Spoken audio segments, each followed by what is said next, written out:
Nous servons un Dieu fidèle qui ne manque pas de manifester sa bonté envers nous. Grâce soit rendue au Seigneur Jésus-Christ qui nous accorde à nouveau la présence avec vous ce matin. Shalom à toutes et à tous. Jean-Richard, shalom. Bonjour Aniel et shalom à tous. Monsieur Assemian Aimé, shalom. Bonjour Aniel. Vous allez bien? Ça va. Gloire à Jésus-Christ. Pasteur Kissi, bonjour. Bonjour Aniel. Merci d'être là. Merci à toi. Jean-Richard, on parlera de quoi aujourd'hui dans vos différentes rubriques culture actuelle, le saviez-vous? En culture actuelle, on parlera de musique, on va présenter un album. C'est vrai que c'est un album qui date de quelques années, mais c'est un album qui reste d'actualité en raison des différentes thématiques abordées par l'artiste. Et puis dans le saviez-vous, on ira en France pour parler de la Bible. Voilà qui est bien clair. Avec M. Assemian, notre invité du jour, on parlera de l'exégèse biblique. Alors, d'une manière générale, comment est-ce qu'on peut définir le thème exégèse? L'exégèse se définit comme une étude approfondie d'un texte dans l'optique de faire ressortir les éléments sources en fait de ce texte. Voilà. Ouais. Bien avant d'écouter toutes ces différentes informations qu'on aura, ces enseignements et avec M. Assemian, mais surtout avec Jean-Richard pour les infos, on va pourquoi pas, en tant que chrétien, commencer notre journée avec la parole du Seigneur, très importante et même capitale. Nous allons méditer ensemble.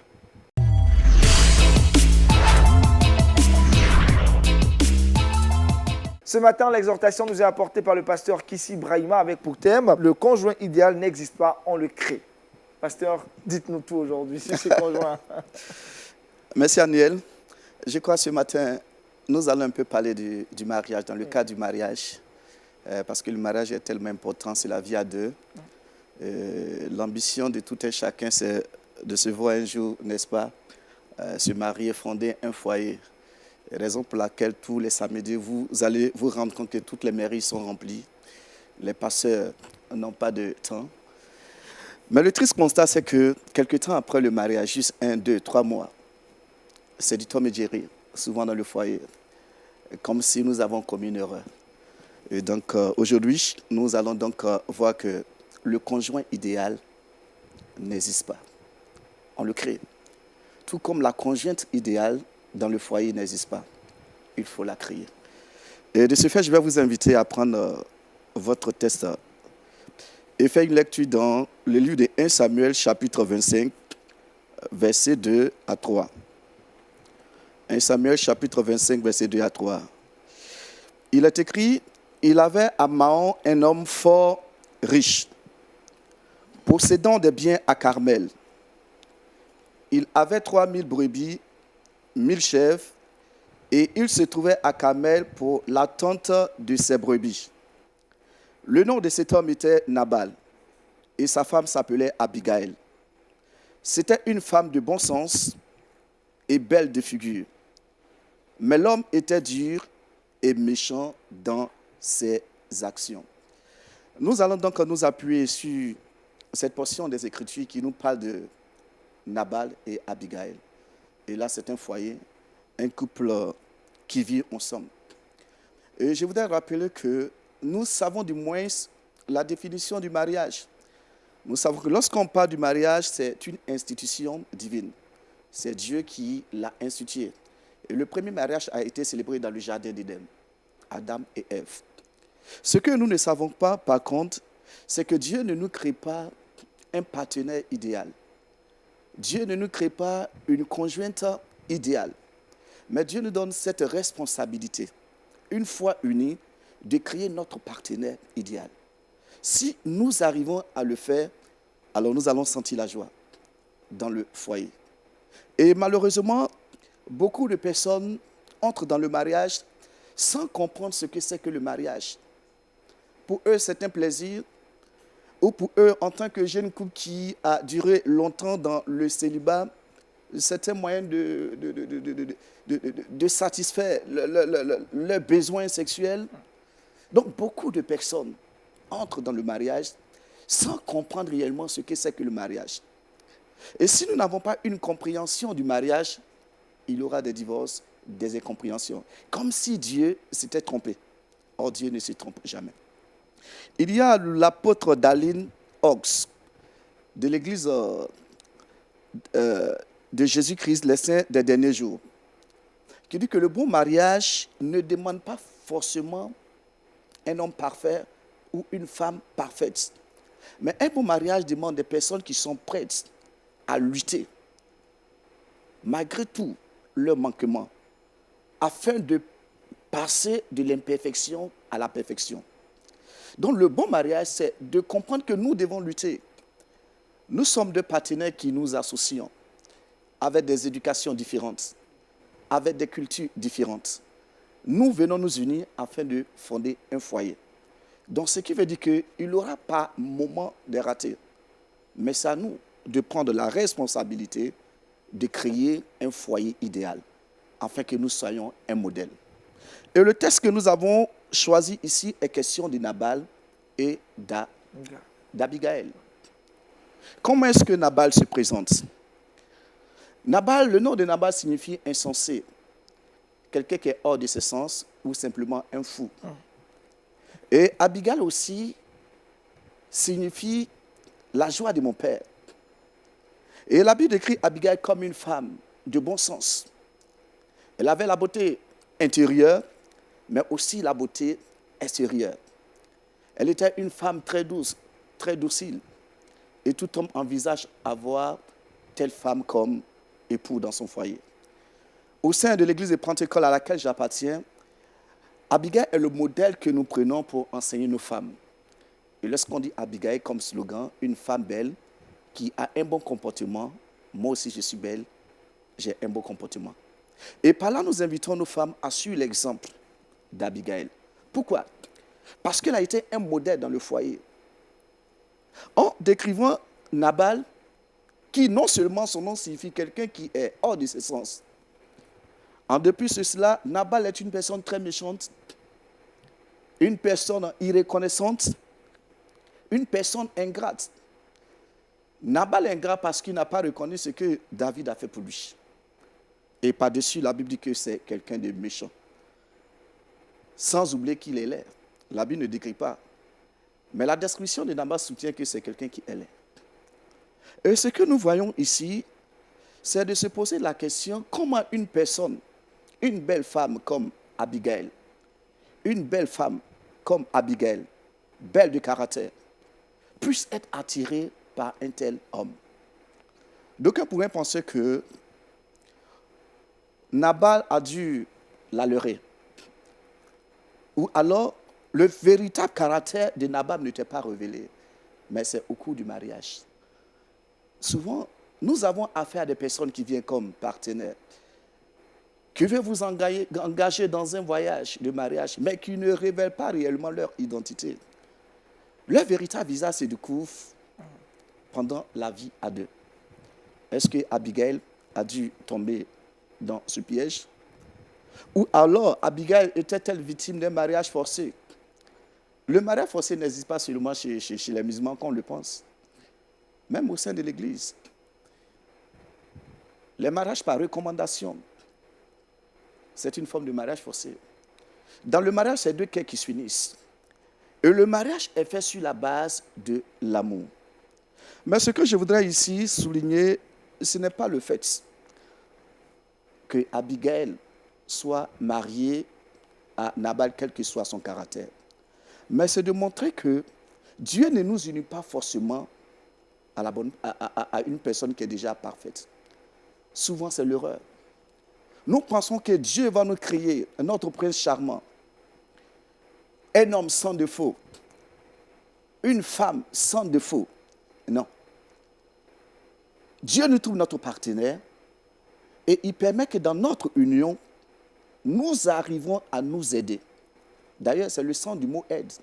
Lorsque vous lisez dans Genèse chapitre 2, le verset 18, que je lui trouverai une aide. Pour que la femme vienne aider, compenser les faiblesses de l'homme.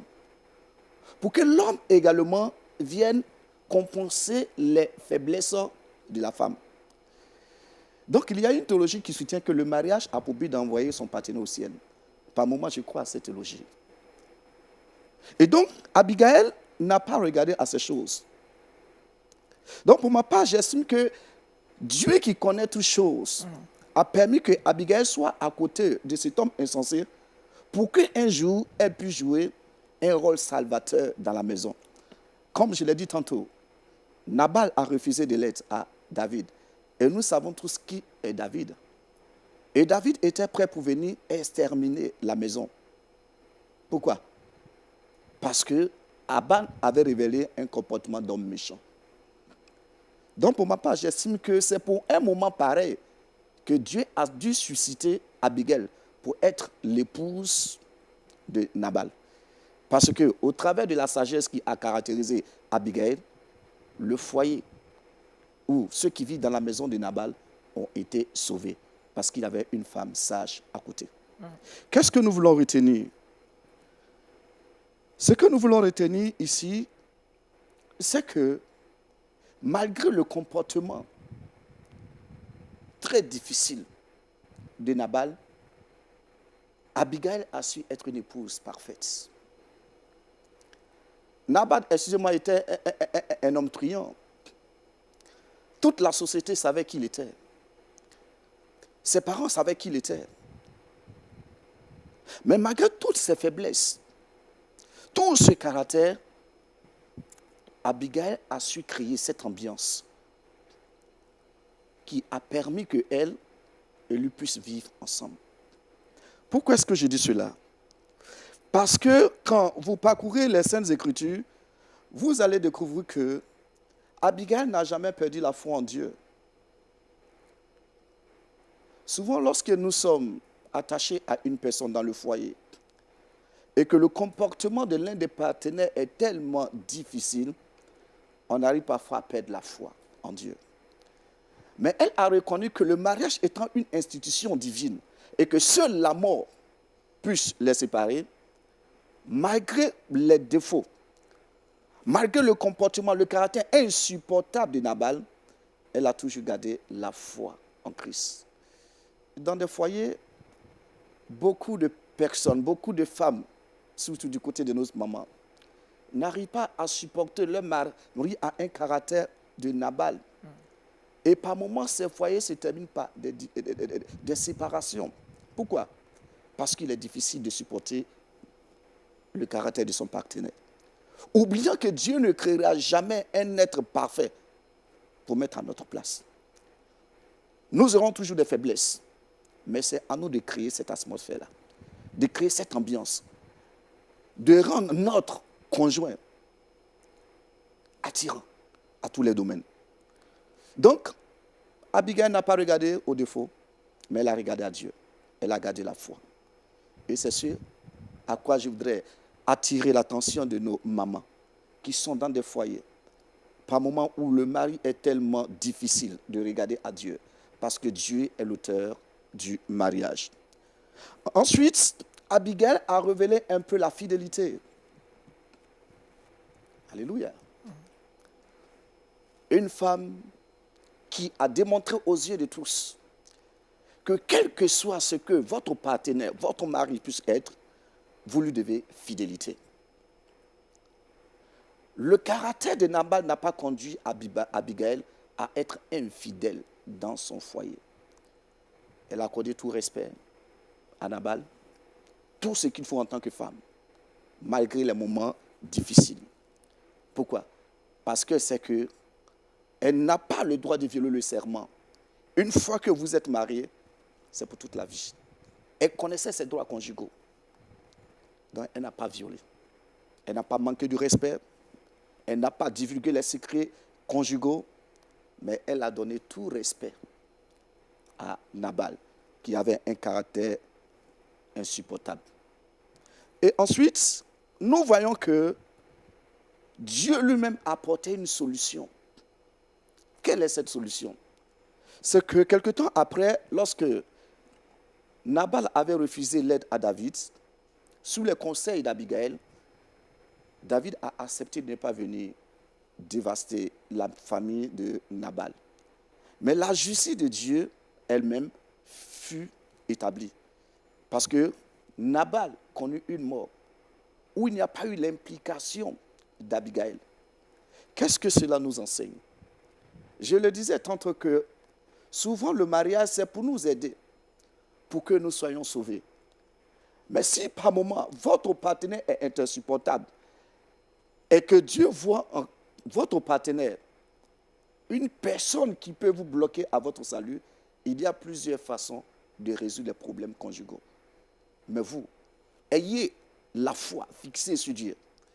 Parce que Dieu qui a institué le mariage, lui seul pourra vous donner une solution. Et ici, la solution, c'était la mort naturelle, sans aucune implication.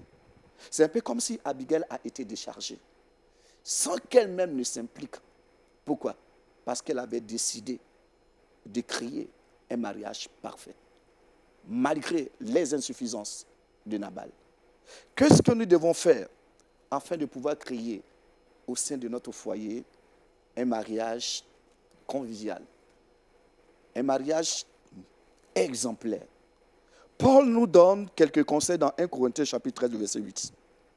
Paul nous dit que l'amour excuse tout, l'amour croit tout, l'amour espère tout et l'amour supporte tout.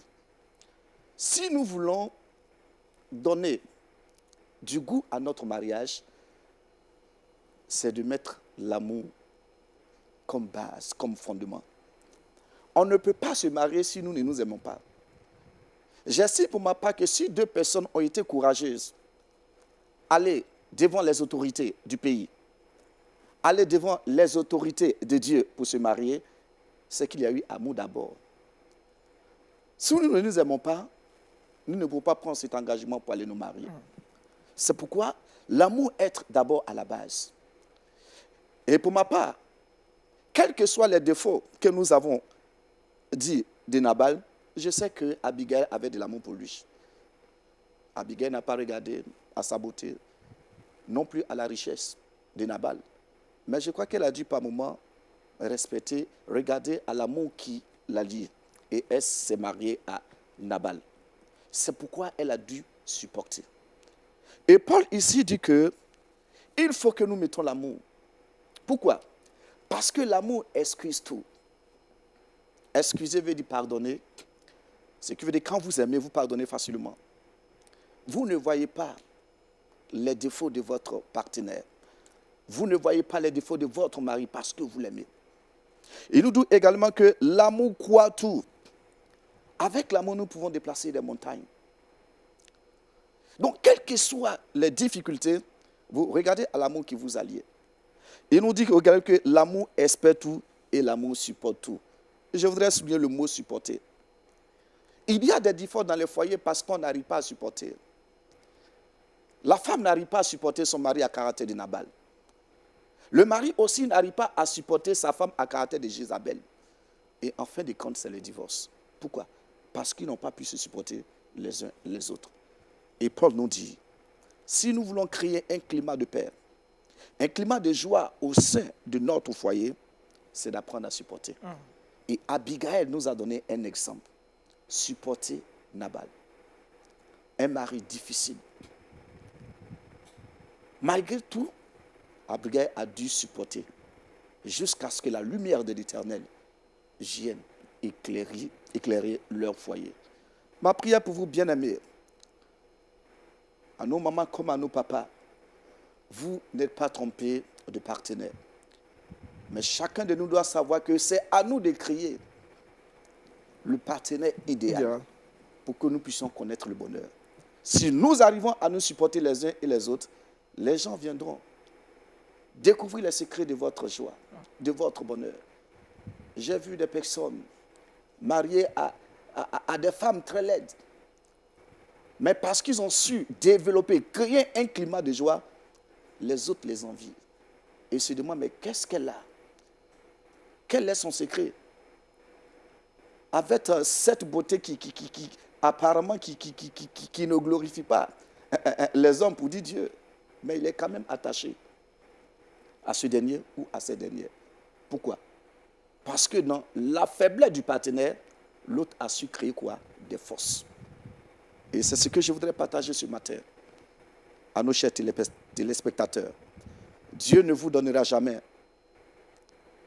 un partenaire qui est déjà cuit. Mais c'est à vous de le préparer et consommer à votre goût. Que le Seigneur vous bénisse. Amen. Amen. Merci au pasteur Kissi Brahima. Ce matin, l'exhortation a eu pour thème le conjoint idéal n'existe pas, on le crée. Pasteur, vous êtes beaucoup attardé du partenaire qui est dans le foyer déjà. Il faut travailler. Mais qu'en est-il de celui ou celle qui n'a pas encore rencontré son partenaire? Est-ce que le fait d'attendre le partenaire idéal est l'une des raisons pour lesquelles les jeunes gens et les jeunes femmes à l'église n'ont jusque-là pas encore croisé le chemin du mariage? Vous voyez, Dieu qui nous a créés, qui connaît toutes choses, c'est lui qui a créé dans le jardin d'Éden, a créé toutes choses. Et c'est le même Dieu qui s'est aperçu qu'il n'est pas bon que l'homme soit seul. Parce qu'il avait déjà créé Adam. Et Dieu a fini par créer le partenaire, qui est Ève. Donc nous devons savoir qu'en tant qu'enfants de Dieu, Dieu nous créera, Dieu nous enverra notre mari ou notre femme. Si nous empruntons la voie de l'impudicité ou l'immoralité sexuelle, alors vous ne pouvez pas avoir le partenaire idéal à votre vie. Pourquoi, pasteur? Parce que le péché ne glorifie pas Dieu. Ah. Vous êtes marié à Christ. En entendant que Christ vous envoie votre partenaire physique. Quand Christ dit qu'il faut que le mariage soit honoré de tous, c'est-à-dire que même si physiquement je ne suis pas encore marié à une personne, je suis marié à Christ. En attendant que mon partenaire physique soit révélé, pour que nous puissions fonder un foyer idéal. Donc c'est de prier, de vivre dans la sainteté. Nous avons beaucoup de cas dans nos églises, mais on ne leur dira pas d'emprunter la voie qui ne glorifie pas Dieu. Pasteur, justement, vous avez évoqué le fait de Ève et d'Adam. Est-ce que Ève n'était pas la partenaire idéale pour Adam? Est-ce qu'Adam n'était pas aussi le partenaire idéal pour Ève? Puisque Dieu a fait dormir Adam, il en a retiré une côte pour créer Ève. Est-ce que dans cette condition, on ne pourrait pas dire que le partenaire idéal existe effectivement? J'ai dit que Dieu crée notre âme sœur. Mais c'était à Adam de créer le partenaire idéal pour son L'âme sœur est foyer. totalement différente du partenaire idéal. Effectivement. Oh. Puisque Adam n'a pas su créer les conditions, ce qui a détruit le foyer, c'est la désobéissance. Donc, pour ma part, Adam n'a pas su jouer le rôle de père, ou tout comme Ève également le rôle de mère, le rôle d'épouse ou d'époux, pour créer les conditions. Il y a la désobéissance qui l'a caractérisé. Et cette désobéissance a ruiné leur foyer. Donc, ils n'ont pas su manager leur foyer, si vous voulez. Ils n'ont pas su créer, n'est-ce pas, cette ambiance conviviale au sein du foyer. Sinon, Dieu a dû créer la femme. Non, pasteur, Oui. pour mieux vous comprendre, l'âme sœur existe. Et quand on l'a maintenant dans le foyer, il faut créer le partenaire idéal. Il faut transformer le partenaire qu'on a à notre image, c'est cela. C'est cela. Voilà, donc l'âme sœur existe. C'est Jean-Michel, de question. Pasteur a dit l'amour pardonne tout, l'amour excuse tout, l'amour supporte tout, mais certaines personnes ont du mal à se mettre dans cette posture. Quelle disposition prendre? Par moment, on veut pardonner, on veut excuser tout, mais on n'y arrive pas. Dans ce cas de figure, que faut-il faire? Dans quelle disposition? C'est pourquoi nous avons pris le test de Abigail. Oui, Abigail nous explique tout. Il n'y a pas de quelqu'un plus insupportable que Nabal. Tout. Un ivrogne. Non, c'est moi, je crois qu'il n'est même pas beau.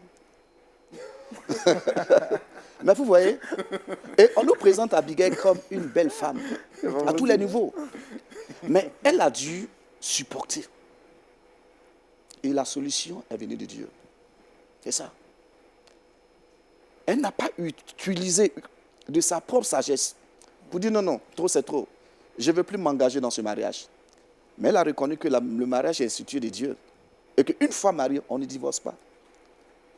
Et la solution est venue de l'Éternel. Elle a été libre. En fin de compte, on a trouvé un homme qui est David. Et elle est devenue l'épouse de David. plus tard. Est-ce que par moment, les reproches dans les différents foyers ne sont pas source de tension? Par moment, trop de reproches?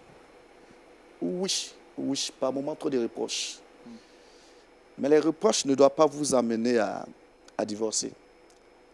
Il y a quand même des limites qu'il ne faut pas arriver dans le foyer. Par exemple, injurer son partenaire. On ne doit pas arriver là. Par moment, nous devons échanger. On peut ne pas être d'accord sur certains points, mais pas aller à l'extrême, vider son époux du foyer ou injurier son partenaire.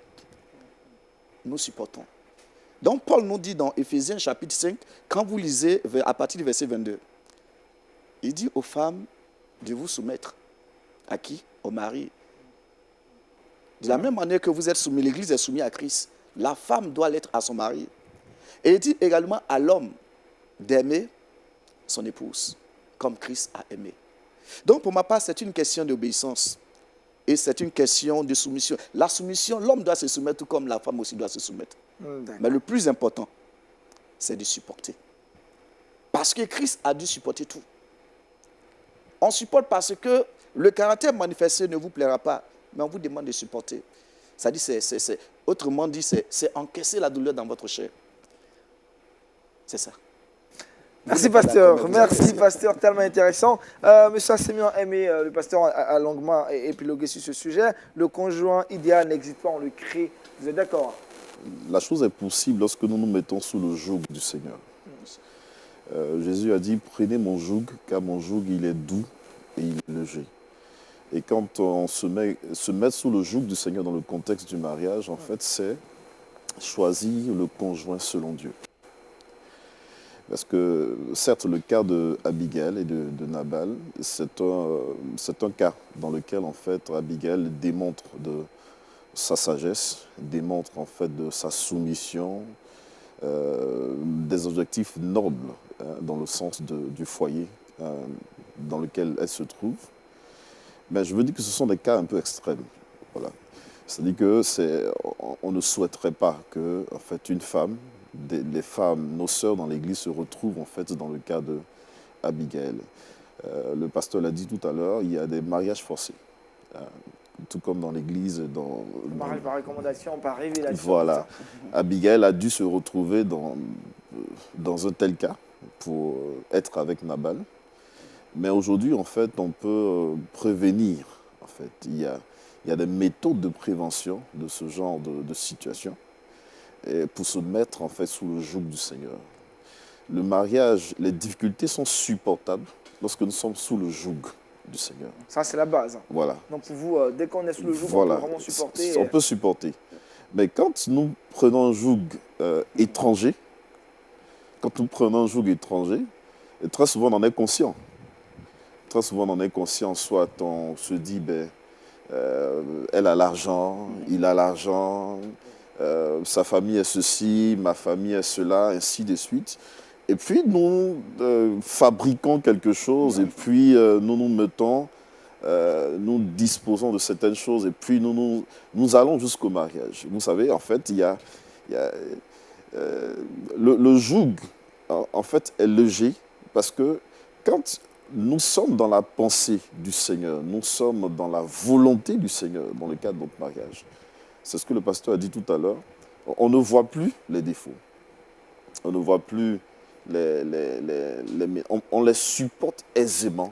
Parce que l'Esprit de Dieu est là. L'Esprit de Dieu nous soutient. C'est comme une épreuve quelconque à laquelle nous faisons face dans notre marche chrétienne. Nous savons que c'est difficile. Nous avons une certaine assurance. Nous savons que le Seigneur est avec nous. C'est la même chose dans le mariage. Quand les difficultés surviennent, nous savons que le Seigneur nous a convaincus de la chose et qu'il finira plutôt par prendre le contrôle.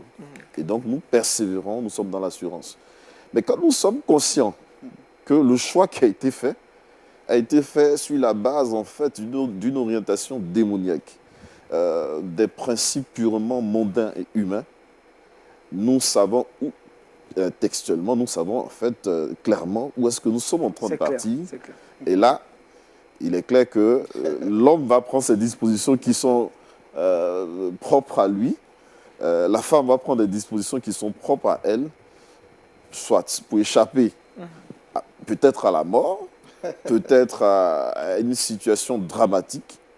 Et ça, on assiste en fait à beaucoup de situations, en fait, qu'on ne souhaite pas, bien d'autres qui sont malheureuses en fait, au sein de l'Église. L'essentiel, c'est être sous le joug du Seigneur. Voilà, se mettre sous le joug du Seigneur pour réussir en fait son mariage. Merci, monsieur Assemian, pour votre contribution. Pasteur, vous allez prier que Dieu puisse aider les différents couples ce matin qui nous ont écoutés à pouvoir vraiment se supporter et pouvoir créer au fur et à mesure le partenaire idéal dans ce foyer. Pour les jeunes également qui sont sur le chemin du mariage, que Dieu puisse les inspirer également à trouver leur âme sœur, comme vous l'avez dit, et puis enfin créer le partenaire idéal dans le foyer. Nous voulons, notre Père, notre Dieu, te dire merci pour ces moments de partage. Toi qui es l'auteur du mariage, tu l'as institué.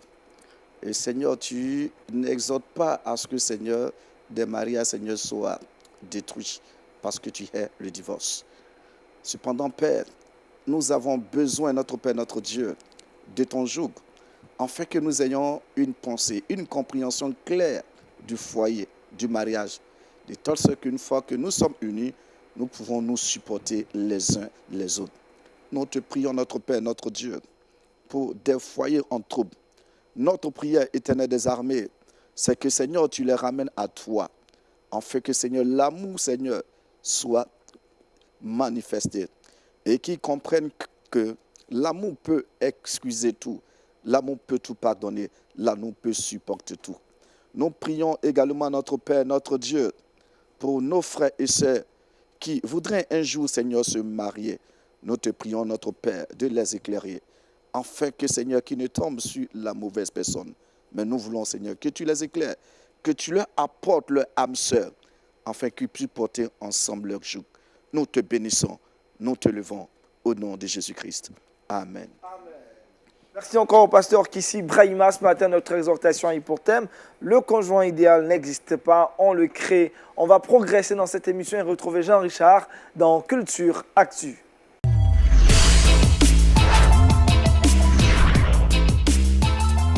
Jean-Richard, dans cette rubrique aujourd'hui consacrée à l'actualité culturelle de la chrétienté, nous parlons musique. Vous allez nous présenter un album. Effectivement, merci Aniel. Aujourd'hui, j'ai décidé de parler d'un album, de présenter un album. On le sait, dans l'aspect chrétien, il y a des puissants albums.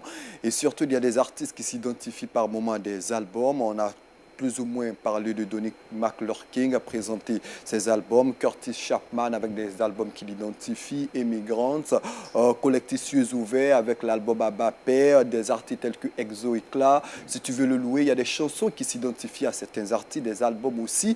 Et aujourd'hui, on a décidé de revenir sur un album qui identifie CeCe Winans. C'est vrai que sa carrière discographique, sa carrière musicale est immense. C'est plus de 20 albums à son actif, mais dans ces 20 albums, il y a des albums qui l'identifient assez clairement. Et au titre de ces albums, on a ressorti un album qui est sorti le 13 septembre 2005.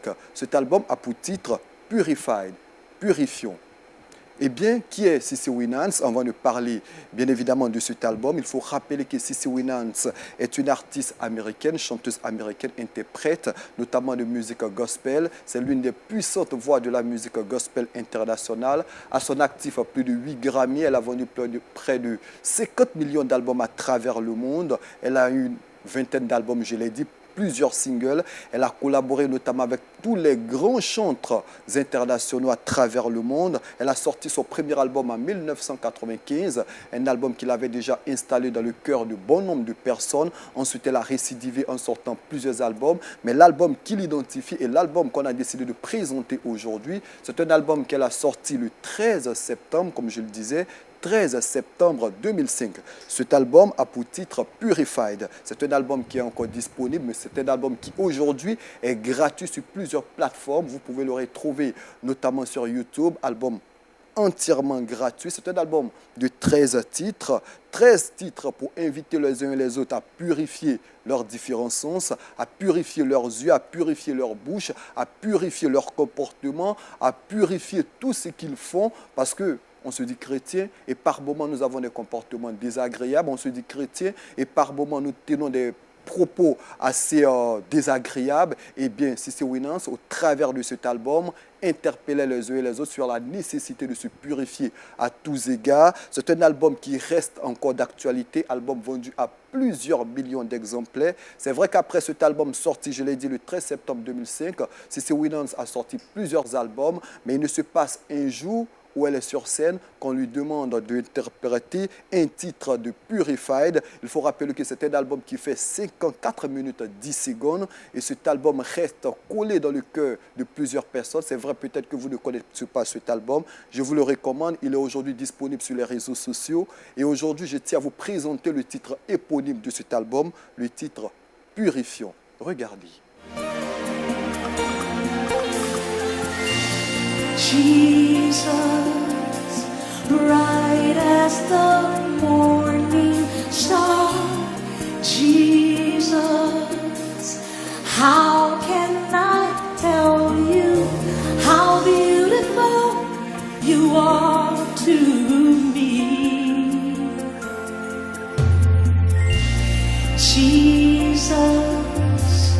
song that the angels sing.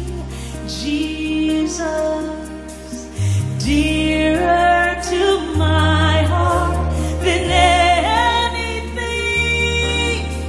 sweeter than springtime, purer than sunshine, ever my song will be. Jesus, you're beautiful to me. Anybody else love him like that? Anybody else love him like that? Come on, sing it with us, Jesus. Jesus, bright as the morning star. Bright as the morning. Come on, sing it to him, Jesus. Jesus, how can I tell you how beautiful you are? How can I tell you how beautiful you are to me? Come on, let the hills hear your voices, Jesus. Jesus, song that the angels sing. Jesus, Jesus, dearer to my heart than anything. Dearer to my heart than anything. Sweeter than spring. Sweeter than spring. Purer than sunshine. Purer than sun. Ever my song will be. Ever my song will be. Jesus, you're beautiful to me. You're beautiful to me. Oh yes, she is. Oh yes, she is. You're beautiful. Here we go. So beautiful. So beautiful. So beautiful. Jesus, you're beautiful to me. So beautiful. So beautiful. So beautiful. Jesus, you're beautiful to me. Wonderful. Wonderful. Heavenly. Heavenly. Beautiful. Beautiful. Jesus, you're beautiful to me. Morning star. Morning star. Lord, you are. Lord, you are. Beautiful. Beautiful. Jesus, you're beautiful to me. Si c'est Williams, Jean-Richard. Effectivement, c'est Winans. Ce qu'il faut retenir tout simplement, Agnès, c'est que c'est une immense voix, une grande voix de la scène musicale gospel. L'album qu'elle a sorti le 13 septembre 2005 est plus que jamais d'actualité parce qu'on se dit chrétien et par moments nous avons des comportements qui déraillent entre griffes, on a des propos qui déraillent entre griffes. Il faille qu'on purifie nos comportements. Nos comportements peut-être peuvent être des puissants moyens d'évangélisation. Et si c'est Winans au travers de cet album, tenez à le rappeler. Merci à Jean-Richard, en tout cas, grande voix gospel Winams. On vous invite à découvrir cet album sur les plateformes, Jean-Richard l'a dit, téléchargeable et c'est encore gratuit actuellement. Vous pouvez donc vous télécharger et écouter ces différentes musiques qui sont inspirées du Saint-Esprit. Aujourd'hui, à lundi, on l'a dit, on va échanger avec un invité. Notre invité, déjà annoncé dès le début de cette émission, c'est bien Monsieur Assemian Aimé. Avec lui, nous allons parler de l'exégèse biblique et c'est maintenant dans l'invité du Wake Up.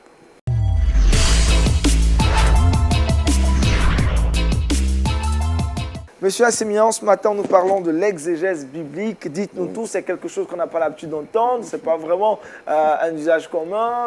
C'est vraiment quelque chose qu'on n'entend pas tout le temps. Oui, effectivement, l'exégèse est un mot en fait, qu'on n'entend pas tous les jours. Mais curieusement, en fait, je veux dire de façon paradoxale, c'est, je veux dire, l'Église avec grand E, c'est un terme dont l'Église a l'apanage de plus en plus. Pourquoi? Parce que exégèse, en fait, signifie, de son sens étymologique, exégésis, qui signifie emmener hors d'eux, ou tout simplement expliquer. Voilà, expliquer. C'est une tâche, en fait, qui fait partie de la philologie. Philologie qui est l'amour du mot, l'amour du texte, et qui, dans sa pratique, va unir la critique littéraire, l'historique et la linguistique. Voilà, et la linguistique. Il fut une époque où le mot était plus en vogue, en fait, dans le milieu de la philosophie. Voilà, dans le milieu de la philosophie. Mais après la réforme de l'Église, l'Église va commencer, en fait, à se saisir de la chose, puisque on va assister, en fait, à une émergence de plusieurs critiques chrétiens sur le texte, en fait, biblique. Et donc, le travail de l'exégèse va commencer avec des personnes comme Origène et bien d'autres. Et des critiques vont commencer, en fait, à être faites sur le texte de la Bible. Plus loin, aujourd'hui, plus tard, des sociétés bibliques vont se mettre en place pour l'étude et la traduction, en fait, de la Bible dans plusieurs langues. Donc, on va assister, en fait, à la formation, en fait, au sein des institutions théologiques de plusieurs exégètes qui vont, eux, prendre part au métier de la traduction de la Bible. Voilà. Et donc, ces exégètes, en fait, vont penser la théologie d'un livre. Je prends, par exemple, le livre de Jérémie. Quand il s'agit de traduire le livre de Jérémie dans une autre langue, à partir des textes sources hébraïques, hébreu, araméen ou grec, hein, l'exégète va, en fait, réfléchir. La théologie va dire quelle est la théologie de ce livre. Il va dire quels en sont les termes clés, quelle était la pensée principale de l'auteur. Et donc il va situer les traducteurs pour que les traducteurs, en traduisant, tiennent compte, en fait, de ces différents paramètres pour être fidèles, en fait, au texte source. Pour être fidèles au texte source. Donc l'exégèse, en fait, la finalité, c'est la fidélité, en fait, aux textes originaux qui doivent être rendus. Nous savons que la Bible n'a pas été écrite en français. Nous qui la lisons, en fait, en français, elle a été essentiellement écrite en hébreu, en araméen, en grec, et puis ensuite traduite, en fait, toutes les langues que nous connaissons, en fait, aujourd'hui. Et donc ça, c'est le travail, en fait, des exégètes qui vont aider, en fait, les traducteurs à être fidèles, en fait, au texte source, à ne pas s'éloigner, puisqu'il y a une question de contextualisation qui rentre en ligne de compte. Si je dois traduire un mot hébreu en anglais, je vais tenir compte de l'évolution du terme, du contexte dans lequel nous nous trouvons, du peuple cible, et puis choisir le terme, en fait, approprié, qui ne trahit pas, bien entendu, le texte originel, et qui, en fait, sans trahir le texte originel, répond aux attentes, en fait, du peuple, en fait, cible. Et donc, c'est là le travail, en fait, de l'exégète. Est-ce qu'il y a des prédispositions naturelles à avoir pour être un exégète?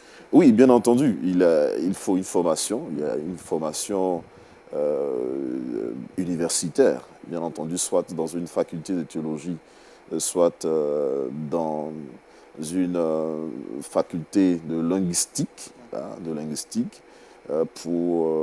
ce sont les bases, en fait, intellectuelles, humaines, j'allais dire, en fait, pour exercer ce métier. Mais en plus, dans le contexte de l'Église, il faut être appelé. Il faut être appelé en tant qu'enseignant. Quand je dis enseignant, je parle, en fait, du ministère, en fait, d'enseignant. Voilà, pour avoir des aptitudes spirituelles, pour expliquer les choses selon la pensée du Seigneur. Entrer dans la profondeur de la pensée de Dieu pour rendre les choses qui, en fait, sont en adéquation avec la pensée de Dieu. Faut-il nécessairement apprendre l'hébreu? Oui, bien entendu, c'est tout à fait logique. Plusieurs langues, l'hébreu, le grec, l'araméen, si possible, toutes les langues qui interviennent dans la religion de façon générale, l'arabe et tout ça, il faut apprendre, en fait, ces choses pour expliquer, pour donner une très bonne explication contextuelle et contextualiser, j'allais dire, en fait, le texte, pour pouvoir, en fait, être fidèle au message divin par rapport au peuple que nous ciblons. Dans votre cas, cette formation vous a pris combien de temps? Parce que ça semble assez lourd, apprendre l'hébreu, le grec, l'araméen. Vous parlez toutes ces langues déjà? Pas toujours très Vous évident. comprenez Moi, j'ai essentiellement appris l'hébreu et le grec. le grec. Voilà. L'hébreu et le grec. Je suis en train de m'approcher de l'arabe. Voilà, de m'approcher de l'arabe. Puisque l'exégèse, certes, elle concerne le texte biblique, mais il y a aussi en fait une exégèse qui ne s'inscrit pas dans le métier de la traduction, mais qui va plutôt s'inscrire dans une sorte de comparaison entre le texte biblique et les autres textes sacrés. Donc voyez-vous, si vous voulez comparer un texte originel de la Bible, qui est écrit peut-être en hébreu ou en grec, avec un texte du Coran, hein, si vous voulez aller dans la source, si vous voulez aller dans la source du Coran, vous allez en fait avoir recours en fait à l'arabe. Si vous voulez aller dans la source de la Bible, vous allez avoir recours soit à l'hébreu, soit à l'araméen, soit au grec. Et donc, si vous voulez comparer les deux, vous êtes obligé en fait d'apprendre toutes ces choses, avoir toutes ces attitudes. Il faut faire pour rendre quelque chose en fait d'honnête. Voilà, j'allais dire. Et donc, pour les différentes langues locales des patois africains, il y a des exégètes qui sont maintenant locaux, on dira. Bien sûr, oui, bien sûr. Il y a, au risque en fait de faire de la publicité, il y a des sociétés bibliques en fait qui sont sur place en Côte d'Ivoire. Et nous avons des exégètes en fait qui sont censés comprendre d'abord, qui ont appris l'hébreu, soit l'hébreu, le grec, l'araméen, mais qui interviennent dans la traduction, hein, soit de la Bible, soit en baoulé, soit en gouro, soit en agni. Et donc, ils sont censés comprendre en fait la langue du peuple cible. Voilà, parce que le traducteur peut prendre un terme qui ne convient pas. Donc, les exégètes doivent être à mesure de savoir que le thème qu'il a pris ne correspond pas en fait au thème de l'hébreu et ne rentre pas en fait surtout dans la pensée de l'auteur. Vous faites un gros travail dans l'ombre, on dira. Voilà, dans la pensée de l'auteur. Ah ouais, c'est énorme. Et aujourd'hui, pour parler de la Côte d'Ivoire, est-ce qu'il y a des défis propres à cette nation ivoirienne? On va dire qu'il y a un gros travail qui est fait. Il y a un gros travail qui est fait. On assiste en fait à la production de plusieurs Bibles en langue maternelle, en langue ivoirienne. Il reste encore beaucoup de Bibles à produire pour certains peuples, mais déjà un très gros travail à faire. Et on pourrait féliciter tous ceux en fait qui s'adonnent à cette tâche dans l'ombre, comme vous venez de le dire, mais une très grande tâche. Vous savez, la Bible dit, ne soyez pas nombreux à aspirer à la tâche d'enseignant, parce que les enseignants seront jugés plus sévèrement. Imaginez-vous, quand l'exégète fait une erreur, le traducteur suit l'erreur, et c'est ce qui paraît dans le texte Tout le monde est dans sacré. l'erreur. Hein. Et puis bon, c'est tout le monde qui est entraîné dans cette erreur. Mais bon, la chance, je veux dire que la grâce que nous avons, c'est que le Seigneur, en fait, malgré ses erreurs, sait nous maintenir en fait dans la ligne pour ne pas dévier. Selon les indiscrétions, la traduction coûte assez cher. C'est une info, c'est une étoffe. Elle coûte excessivement cher. C'est dire que vous coûtez très cher. Subtilement, c'est ce que ça signifie. C'est la traduction plus chère, celui qui doit traduire plus cher. Là. Oui, vous savez, en fait, c'est un travail, je disais, l'exégète, il ne se limite pas à ses connaissances de base. Je le disais tantôt, il faut qu'il soit très attaché au Seigneur. Il faut qu'il soit quelqu'un qui est continuellement dans la présence de Dieu, en train de chercher. Mais il y a l'enquête linguistique, en fait, sur le terrain. Il va s'occuper, il va se préoccuper de savoir. Il voit un mot. Vous savez, quelquefois, en fait, il y a certains mots en hébreu qui n'existent pas, en fait, dans nos langues maternelles. C'est-à-dire qu'il est traduit tel quel, en fait, on ne peut pas le trouver. Donc, il faut aller sur le terrain, s'enquérir, en fait, des thèmes appropriés. Vous savez, dans nos langues aujourd'hui, il y a des thèmes qui semblent disparaître parce qu'on ne les utilise plus. Ouais. Aujourd'hui, dans les grandes villes, on parle nos langues maternelles, mais on n'utilise plus certains mots. Certains mots qui, quand quelqu'un qui maîtrise la langue est en train de parler la langue, qu'il sort certains mots, on dit, mais ça vient d'où? Ah oui. Voilà, on dit, ça vient d'où? Donc, quelquefois, traducteurs et exégètes sont confrontés, en fait, à ce genre de situation. Donc, ils sont obligés d'aller à la source faire des enquêtes pour trouver les mots appropriés. Parce qu'il ne s'agit pas en fait de passer là-dessus, prendre un mot comme ça et puis bon, trahir en réalité le texte. Voilà, parce que il s'agit de la Bible, il s'agit de la parole de Dieu. En fin de compte, Voilà. est-ce que l'exégète, c'est aussi, comment le dire, pasteur, prophète, c'est un appel? Oui, c'est une fonction, c'est une tâche ministérielle en fait à part entière. L'exégète, il s'y consacre en fait entièrement. Parce que vous savez, la traduction d'une Bible peut prendre près d'une décennie. Waouh. Est-ce que vous voyez un peu? Voilà. Donc en plus de cette tâche à laquelle en fait il s'adonne, il peut intervenir en fait comme enseignant dans certaines institutions dans le même domaine. Donc il s'y consacre entièrement. Et c'est un On ne ministère. peut pas le faire à mi-temps, hein, forcément à plein temps. Non, c'est à temps plein, bien entendu, parce que si vous voulez le faire de façon sérieuse, vous le faites en fait à temps plein pour comme on appelle, accomplir de façon juste et honnête le ministère en fait auquel le Seigneur vous a appelé. Voilà. Merci, monsieur Assimien. Mes pasteurs, ils font un énorme travail. Grâce à eux, vous avez la Bible. Hein. Oui. Je crois qu'on a tellement besoin de leurs services. Vous voyez, quand nous trahissons la Bible parce que nous n'allons pas au contexte comprendre cela. Lorsque nous sortons hors du contexte de la Bible, alors ce sont des hérésies que nous faisons. Dans tout ce qui se passe, l'évangile de la prospérité, c'est une mauvaise compréhension du contexte.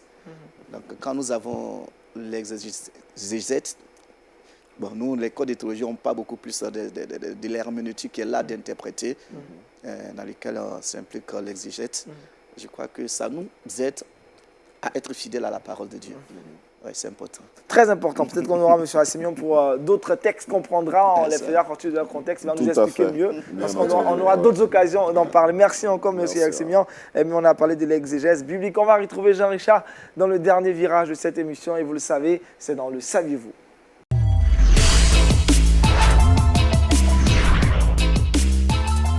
Jean-Richard, on part en français, là. On part en France pour rester dans la thématique de la Bible.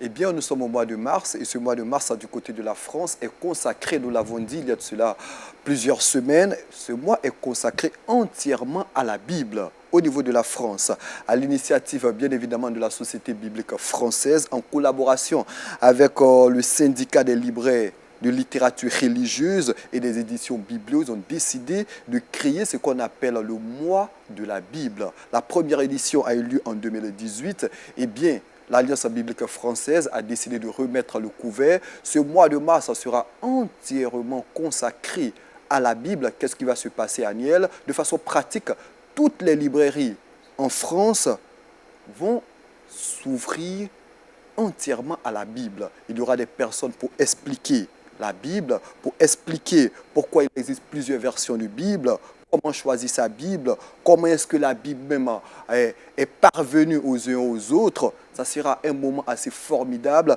Figurez-vous qu'en 2018, 150 librairies du côté de la France avaient participé à cette édition. 17 000 livrets pédagogiques avaient été distribués du côté de la France. Mais ce qu'il faut retenir en plus, c'est que c'est vrai que l'opération se passera en France, mais se passera également en France métropolitaine, puisque dans les différents tomes, eh bien, cette opération va se poursuivre. C'est une belle initiative qu'on tenait à présenter. Si vous nous regardez depuis la France, vous avez la possibilité, si vous vous posez des questions sur la Bible, vous ne comprenez pas certaines choses, c'est le lieu d'aller dans ces différentes librairies chrétiennes et certaines librairies profanes qui vont s'évertuer à expliquer, avec l'appui bien évidemment de l'Alliance biblique française, les différentes thématiques liées à la Bible. Pasteur, belle initiative. Oui, une très belle initiative. Je crois que nous sommes la cause de la Bible.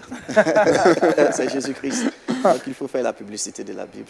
Mais c'est assez bien, c'est bon. Ça, c'est ce qu'on doit faire dans nos. Ça doit faire école. Oui, c'est le travail de l'Alliance biblique universelle, dans laquelle s'inscrit l'Alliance biblique française. Et tout comme celle de la Côte d'Ivoire, l'Alliance biblique de Côte d'Ivoire et des autres pays. Voilà, c'est de telles publications en fait, qui se font en fait, chaque mois, chaque trimestre, chaque semestre. Et là, l'Alliance biblique française fait une très belle œuvre dans ce sens. Ouais.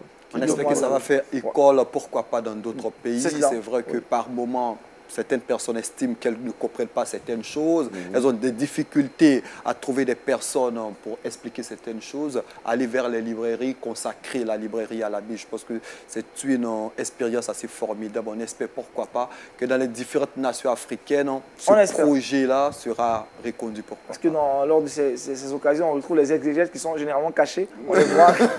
On peut leur poser des questions. Jean-Richard, le verset boussole. Proverbe 14, le verset 1 qui dit « La femme sage bâtit sa maison et la femme insensée la renverse de ses propres mains. » Merci en tout cas, un verset en rapport avec l'exhortation qu'on a reçue ce matin de la part du pasteur Kissi Brahima.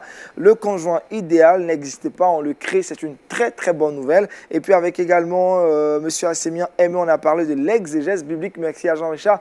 Merci à vous tous de nous avoir suivis. Continuez de suivre LMTV sur Instagram, sur Twitter, mais aussi sur YouTube. Regardez cette émission à nouveau. Et puis sur notre page internet www.lumieredumonde.tv. Merci à tous, que Dieu vous bénisse et shalom chez vous.